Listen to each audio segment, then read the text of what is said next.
uns meses antes de eu me casar, em 1983, nós estávamos para nos mudar para um prédio novo, estava fazendo uma reforma lá.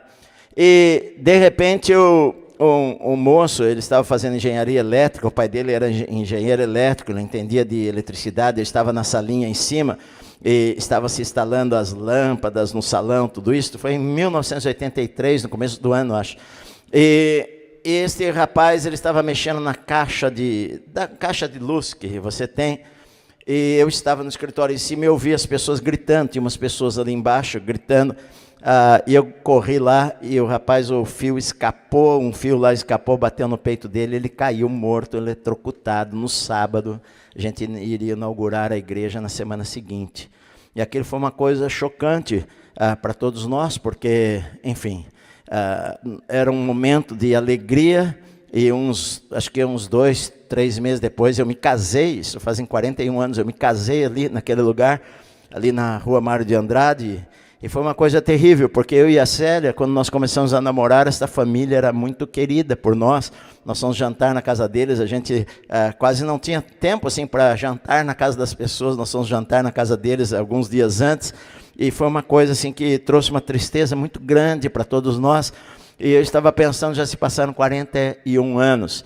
Eletricidade é uma coisa perigosa, né? Eu me lembro, meu pai entendia bem de eletricidade, e eu me lembro, às vezes ele pegava num fio assim, eu sentia que dava um choque, enfim, ele sabia mexer, mas como eu não entendo nada de eletricidade, eu fico longe do quadro, de luz, essas coisas. O máximo que eu faço lá é plic, plic, desligar a chave ou ligar a chave. Eu não vou tirar fio para ver se está bom, encostar um no outro, não, porque eu não entendo disso daí.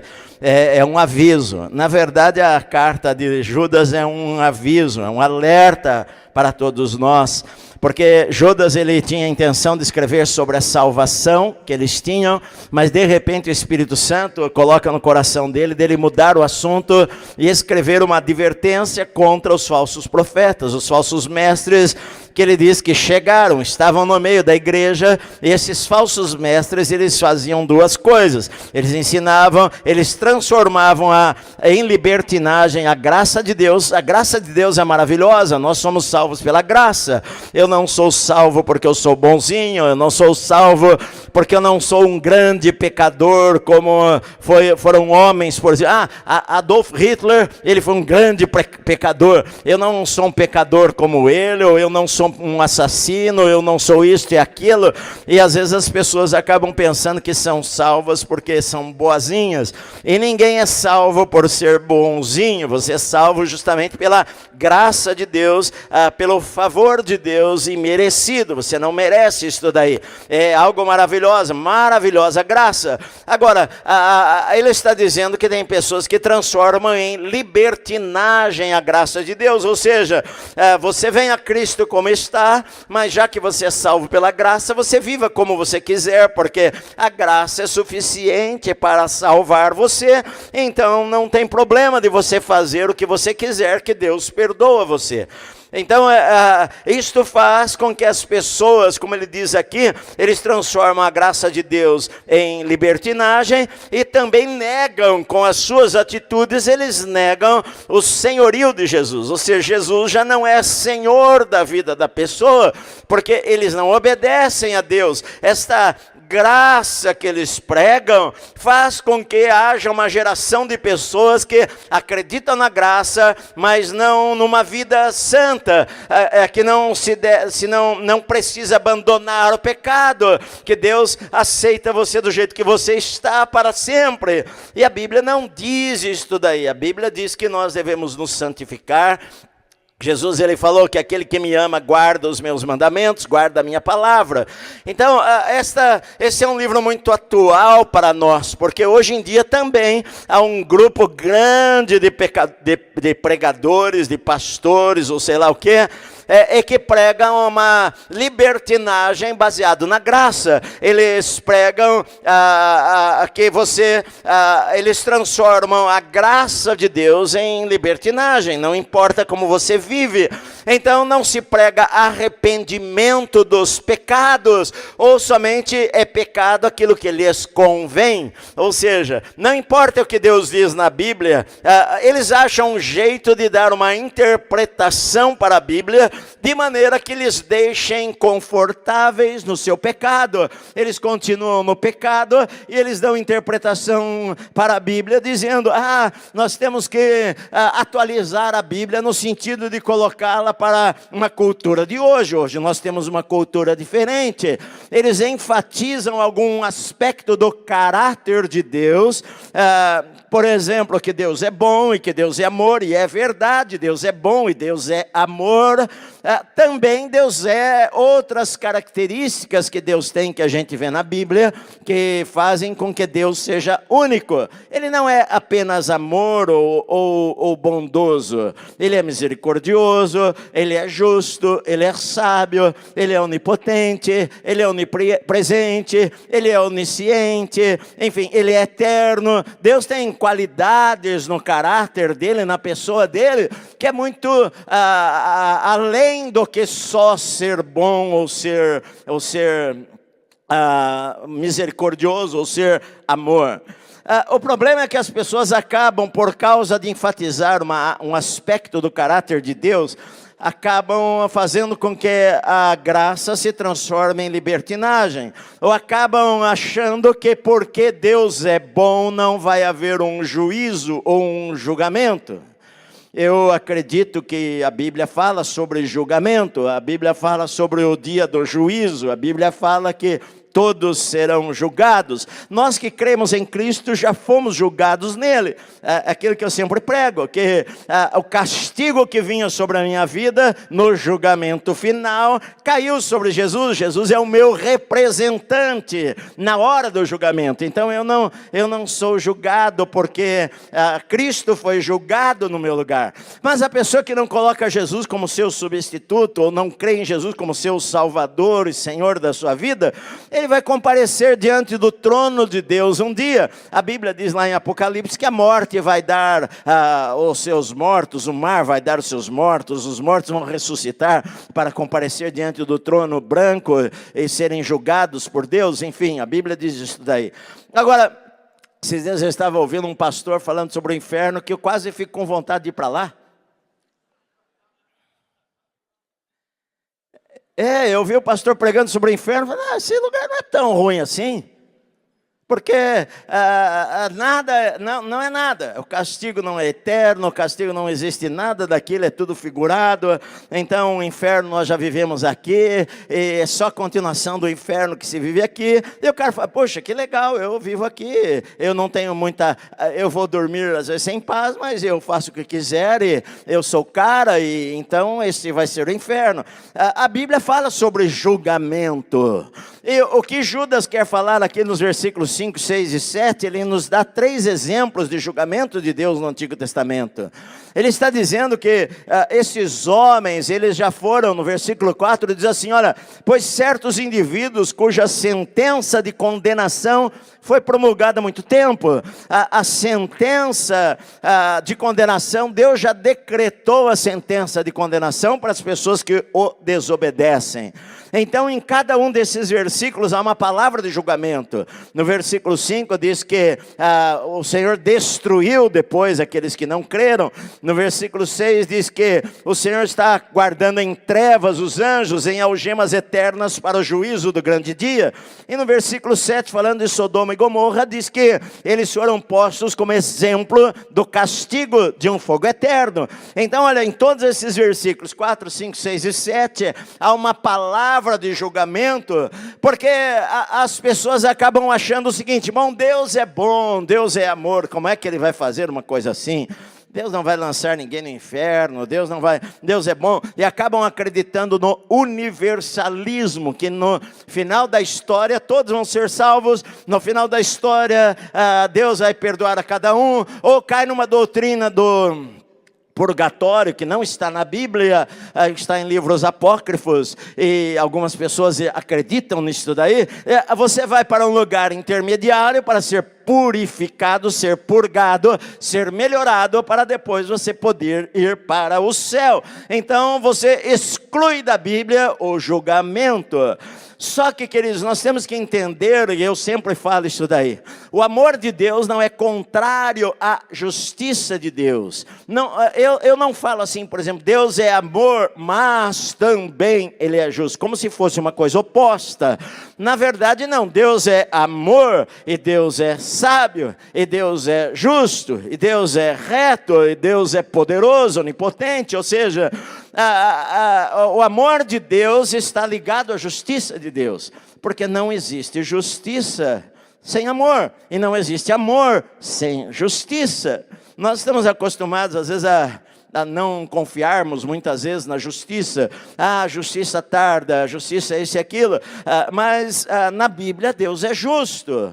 E Judas está querendo mostrar aqui que essas pessoas já receberam uma sentença de Deus, e que no final da história elas vão ser condenadas. O julgamento de Deus é algo sério. Judas está querendo alertar para o perigo. Isto não é falta de amor, isto não é discurso de ódio. Se eu falar para o meu filho, filho, não coloque o dedo naquele fio lá que você vai morrer, eu não estou pregando o discurso de ódio contra ele, eu estou alertando do perigo por causa do amor que eu tenho por ele. Alertar do perigo não é uma pregação de ódio, é simplesmente querer que você não seja julgado. É simplesmente querer que você não morra, não seja separado. A morte na Bíblia é apenas separação, não seja separado eternamente de Deus. Então Judas, ele provavelmente está falando para judeus que conhecem bem o Velho Testamento. Eles conheciam as histórias da Bíblia. E ele menciona três fatos aqui. Ele fala sobre Israel, ele fala sobre Israel ser livre do Egito, ele fala sobre anjos, e ele fala sobre os ímpios, sobre Sodoma e Gomorra, sobre gentios. Ele fala sobre 3 tipos de julgamento que Deus realizou e que vai realizar também no futuro, sobre 3 tipos de pessoas, sobre Israel, sobre os anjos e sobre os ímpios, sobre Sodoma e Gomorra, que eram 3 exemplos muito conhecidos por todos os judeus. Eles conheciam essas histórias. A Bíblia diz que por causa da sua desobediência e rebeldia, toda aquela geração que saiu do Egito, mais de 3 milhões de pessoas que saíram do Egito, aquela geração acima de 20 anos de idade, toda a geração morreu durante aqueles 40 anos lá. Nenhum deles entrou na terra prometida. Eles morreram de picada de serpente, eles morreram de pragas, eles morreram de tantas coisas que aconteceram no deserto durante os 40 anos, que os únicos idosos que entraram na terra prometida foram Josué e Calebe. Os outros morreram, mais de 1 milhão de pessoas morreu no deserto por causa da sua desobediência. E Judas está falando aqui, eu quero lembrar vocês deste fato. Eu quero lembrar vocês que o Senhor os livrou do Egito. Depois que o Senhor os tirou do Egito, Ele os destruiu. Ele os destruiu no deserto. Ele os destruiu depois aqueles que não creram, por causa da incredulidade. Por quê? Porque eles não creram que Deus iria fazer o que Deus disse que Ele iria fazer. Eles não creram nas promessas de Deus. Eles não creram que Deus iria lhes dar a vitória. Eles não creram que Deus estava com eles. Eles não creram que eles deveriam andar diante do Senhor em obediência. Por causa da incredulidade deles, morreram no deserto. Mais de 1 milhão de pessoas morreu no deserto, e eles tinham acima de 20 anos de idade. Então, o que Judas está querendo é, olha, lembrem-se deste fato, de que o culpado não vai passar impune. Vai vir o justo castigo de Deus. Deus os tirou do Egito, mas depois os destruiu. Na época de Jesus, a crença dos judeus era de que estes anjos, aqui fala, por exemplo, 4 pecados que estes anjos poderiam ter cometido. Há anjos que não guardaram seu estado original, ou não estiveram na sua posição de autoridade que eles tinham.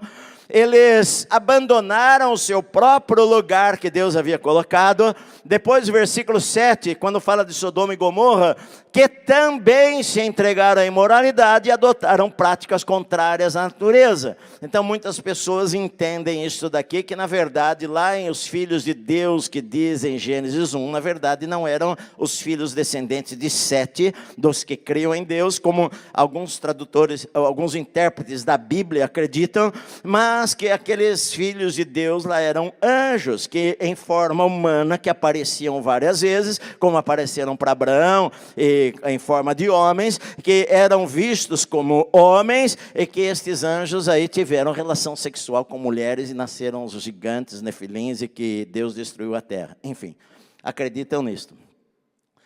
Pastor, o que você acredita? Eu não vou falar o que eu acredito. Até porque não é uma coisa clara sobre isso daí. Não é uma coisa clara, porque eu posso pensar o seguinte: bom, os anjos, a Bíblia diz que eles não se casam, não se dão em casamento, no Novo Testamento, mas não está dizendo que eles não poderiam ter algum tipo de relacionamento sexual. Não diz isso, diz que eles não se casam, que eles não formam família, enfim. É uma coisa difícil. Na verdade, a maior parte dos comentaristas que eu acredito que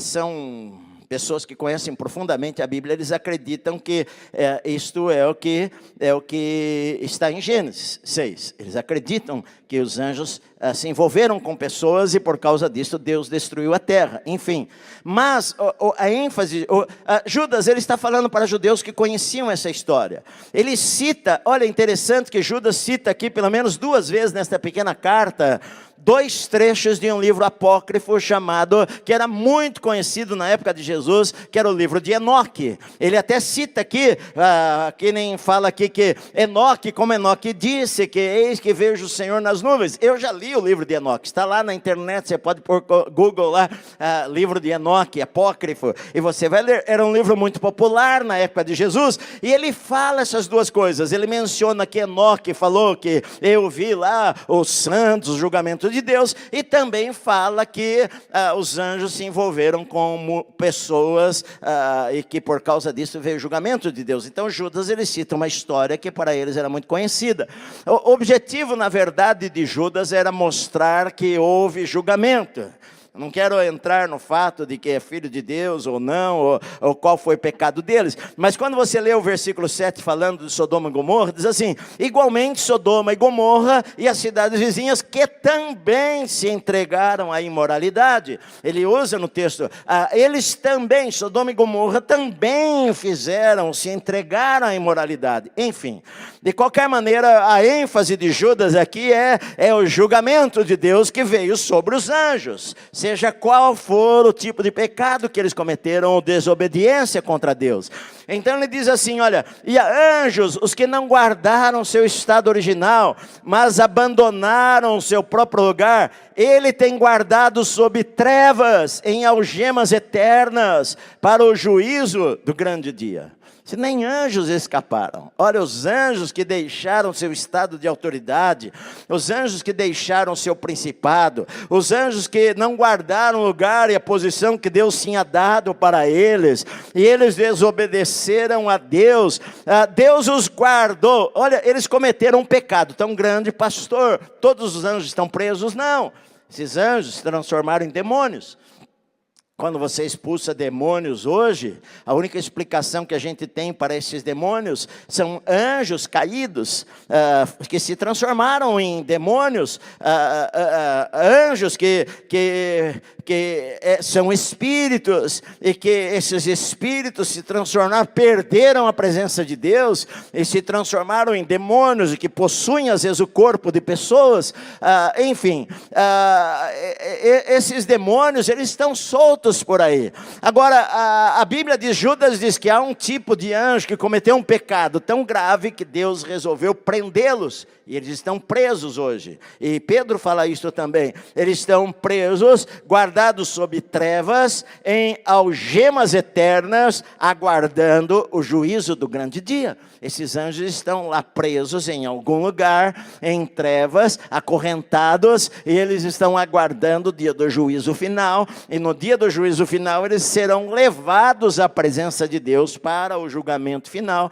E a Bíblia diz lá em Apocalipse, então, eles serão todos, junto com o diabo, lançados no lago de fogo. É o que a Bíblia fala. Então, olha só, Judas quer enfatizar o julgamento de Deus. A Bíblia chama de sodomitas, pessoas que do mesmo sexo, que mantêm relacionamento sexual com pessoas do mesmo sexo. Vocês veem isso daí lá em Gênesis 19, quando Deus envia dois anjos em forma de homem, para destruir aquele lugar lá. Deus os enviou para destruir aquele lugar. Aqueles 3 homens aparecem no capítulo 18 de Gênesis. Um deles era Jesus, que Jesus falou: Abraão se alegrou quando me viu. Um dos homens que aparece em Gênesis 18, Abraão o chama de Senhor, era um deles. Mas um ficou com Abraão, e no capítulo 19, 2 desses homens foram até a cidade de Sodoma para destruir aquele lugar. E a Bíblia diz que quando eles chegaram na cidade de Sodoma, eles encontram a Ló lá. E Ló fala: olha, venham para a minha casa, venham aqui, comam. E eles falaram: não, nós vamos ficar na praça da cidade. E Ló falou para eles: não, de jeito nenhum, não fiquem na praça da cidade, porque Ló conhecia bem como eram os moradores da cidade. E Ló os convence a ir para a sua casa. Então aqueles 2 homens, que eram anjos, vão para a casa de Ló. Eles comem, os anjos comem comida. Enfim, eles vão para a casa de Ló. E quando é a noite, batem na porta na casa de Ló, e os homens, a Bíblia diz que jovens, velhos, estavam na porta, falando: olha, cadê aqueles 2 homens? Porque anjos deveriam ser bonitos, homens bonitos. Cadê aqueles 2 homens que entraram na tua casa à noitinha? Traga-os para fora para que nós abusemos deles. Essa era a intenção daqueles homens. Tal era o pecado de Sodoma. Diz aqui, que também se entregaram à imoralidade, adotaram práticas contrárias à natureza. É o que Romanos capítulo 1 fala: práticas contrárias à natureza, homem com homem, mulher com mulher. É o que a Bíblia diz, não sou eu que digo isso daí. Então, o que ele está dizendo, Judas está dizendo o seguinte: olha, essas pessoas, elas transformam em libertinagem a graça de Deus. Eles dizem o seguinte: porque Deus é bom, porque Deus é amor, porque Deus é gracioso, Ele não vai punir ninguém. Como é que pode um Deus de amor se alegrar? Deus não se alegra com a punição, meu amado. Deus ama as pessoas, Deus não tem prazer na morte do ímpio, a Bíblia diz. Deus não tem prazer em julgar ninguém. O inferno, Jesus falou, ele foi criado para o diabo e seus anjos, não foi criado para seres humanos. O inferno não foi criado para o homem. Então olha só, Deus não tem prazer em julgar as pessoas. O que Deus odeia é o pecado que as pessoas têm. Agora, a escolha que as pessoas fazem, Judas está dizendo: olha, se Deus julgou Israel, Deus julgou os anjos, Deus julgou Sodoma e Gomorra, e elas servem como exemplo do castigo de um fogo eterno, exemplo de um castigo de um fogo eterno. Então, a ênfase que Judas quer dar é avisar-nos de que nós temos que tomar cuidado com o engano desses falsos mestres, para que nós também não venhamos a cair num julgamento que vai vir sobre todas as pessoas. Porque esses falsos mestres são bons em convencer. Esses falsos mestres têm uma boa conversa. Eles citam grego e hebraico. Não são leigos. Os falsos mestres, eles querem mostrar para você que não é tão grave assim. É como eu falei. Eu ouvi alguns que falaram o seguinte: não, Deus é um Deus bom. Você não vai achar que Deus vai colocar alguém que ficar queimando lá a vida inteira, lá por toda a eternidade. Não é a discussão de que... Eu sei que há uma discussão de que, não pode ser eterno. Alguns acreditam que vai haver a morte eterna, que Deus matou todo mundo, acabou. Mas nos textos que a Bíblia fala sobre vida eterna, também fala sobre morte eterna. Se a morte não é eterna, ou a separação não é eterna, então eu não posso acreditar que a vida também não seja eterna. Quando fala em Apocalipse 20:10, que fala que o diabo vai ser lançado no lago de fogo, e serão atormentados dia e noite pelos séculos dos séculos, o que eu entendo é que haverá um tormento que será pelos séculos dos séculos, que é um julgamento. O que as pessoas às vezes não entendem é que um Deus de amor, Ele é justo e Ele é reto, e Ele pune o mal. Se aqui nesta terra não há punição para o mal, se aqui nesta terra pessoas passam impunes muitas vezes, se aqui nesta terra não há uma justiça como deveria haver, o que Deus está dizendo é que para Ele há justiça. Sim, para Ele há justiça. É isto. E eu me alegro por Deus ser justo. Jamais, eu algumas vezes já preguei sobre o inferno, e jamais tem como você falar sobre o inferno sorrindo. Jamais tem como você falar de punição sorrindo, achando bem feito. Não. Porque Deus não tem prazer nisso daí, como nós não temos prazer nisso daí. Tá vendo? Você zombou de mim, zombou que eu era crente, você fez chacota, você nos perseguiu, agora vai queimar no fogo do inferno. Isso não é cristão. É claro que a gente jamais tem um sentimento de vingança, ou jamais temos um sentimento de prazer por algum ser humano passar pelo julgamento de Deus, como vai haver. O que Judas quer falar é nos dar um aviso que nós temos que ter cuidado com quem nós ouvimos, nós temos que ter cuidado com quem nos fala um evangelho que não tem compromisso, nós temos que ter cuidado com falsos profetas que estão em nosso meio e que transformam em libertinagem a graça de Deus, falando que não vai haver julgamento, ou falando que não vai haver punição, porque um Deus de amor jamais vai julgar, um Deus de amor jamais vai fazer, um Deus de amor jamais vai condenar alguém, um Deus de amor jamais vai lançar alguém no inferno, que o inferno é uma metáfora, que fogo e trevas é uma metáfora. Queridos, olha, pode ter coisas que são metáforas e linguagem para dar uma expressão forte daquilo que é. Jesus mesmo usou o Vale de Inom como um exemplo, que era o lixão lá. Eu já preguei sobre os reis de Israel, vocês se lembram que eu falei que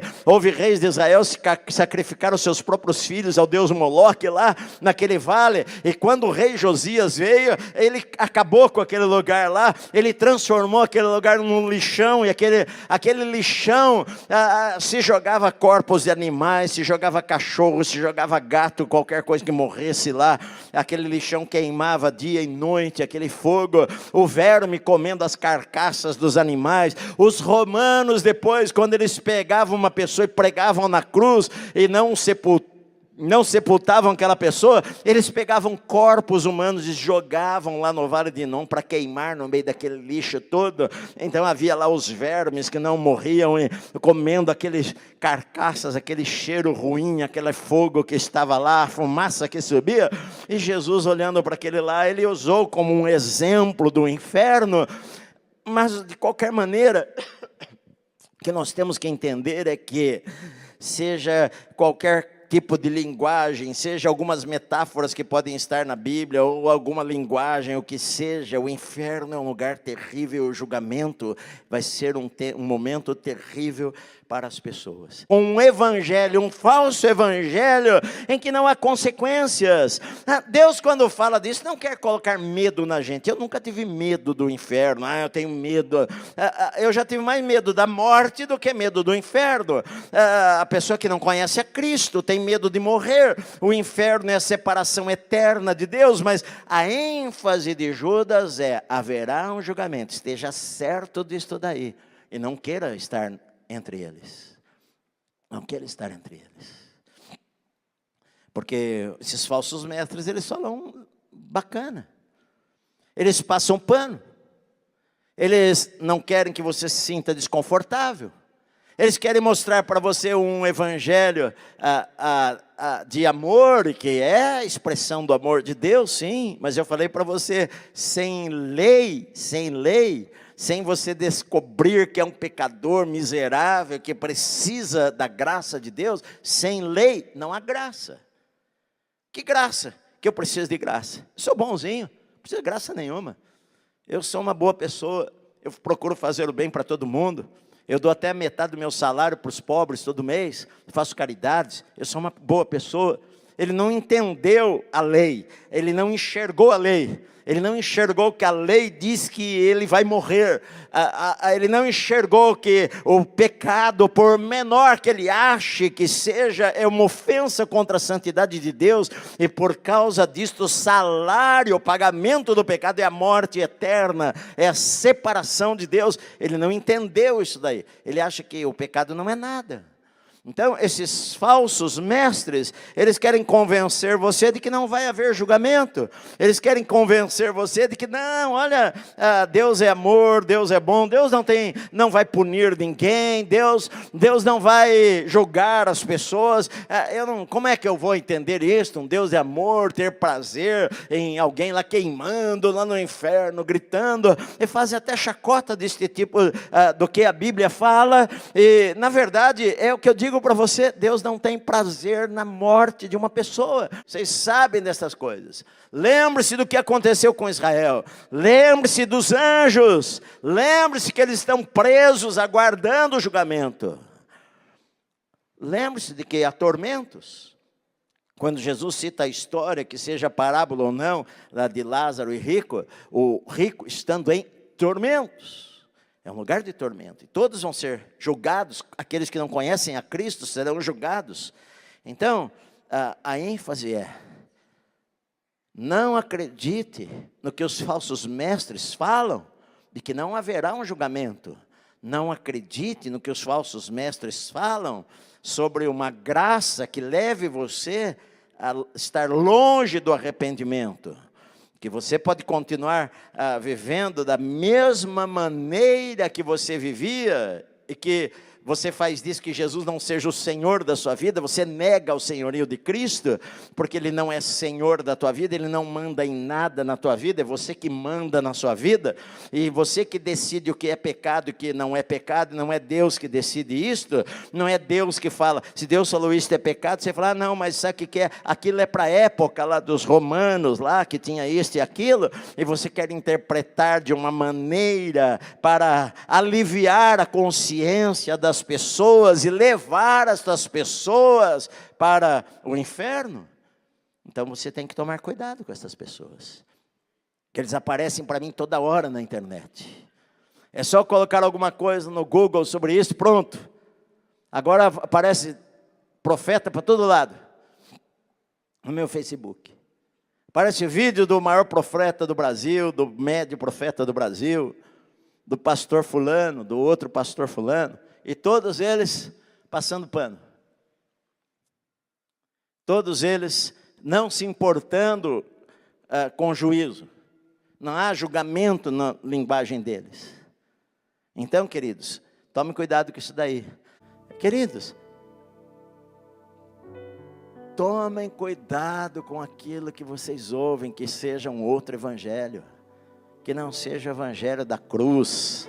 Que não seja o evangelho que eu preciso de Jesus ter morrido no meu lugar. Sim, que não seja o evangelho da graça, mas que esta graça não se transforme em libertinagem. É o que Jesus falou para a mulher, vai, não peques mais. A advertência de Judas é, olha, não, cuidado com quem você ouve. Os falsos mestres estão entre nós. Entre nós. Eles não têm uma plaquinha falando, eu sou falso mestre. Ele falou, eles entraram de maneira sorrateira. Eles entraram de maneira quase que imperceptível. Eles falam legal, eles têm uma boa aparência, eles carregam a Bíblia, eles falam bem, eles vão tentar convencer você, mas o objetivo é transformar a graça de Deus em libertinagem, porque eles vivem às vezes de uma maneira que não deveriam viver. E as pessoas querem justificar os seus erros, ou os erros da sua própria família. Eu não tenho que justificar ninguém. Meus filhos, eles escolhem o caminho que eles querem seguir. Os meus netos escolhem o caminho que eles querem seguir. Não é porque eles são meus filhos ou netos que eles não têm decisão para tomar. Eles têm decisão para tomar. Ninguém é neto, ninguém nasce por ser meu neto é crente. Eles têm que entregar a vida a Cristo. É uma decisão pessoal de cada um deles. Agora, se algum deles, um dia, dos meus descendentes, escolher o pecado e a distância de Deus, eu não posso anular a palavra de Deus por causa do amor que eu tenho por eles. Eu os amo, e por causa disso eu tenho que alertá-los. Porque o pior de tudo é eu falar, querido, não tem problema colocar a mão no fio lá, que não vai dar nada, sabe? Só que vai dar problema. Isto é amor. O fato de eu alertar é porque eu amo que eu alerto. É por isso que Judas está dizendo isto. É por amor, não é discurso de ódio. É por amor que a Bíblia nos alerta para nós tomarmos cuidado em quem nós vamos ouvir. Amém, minha amada?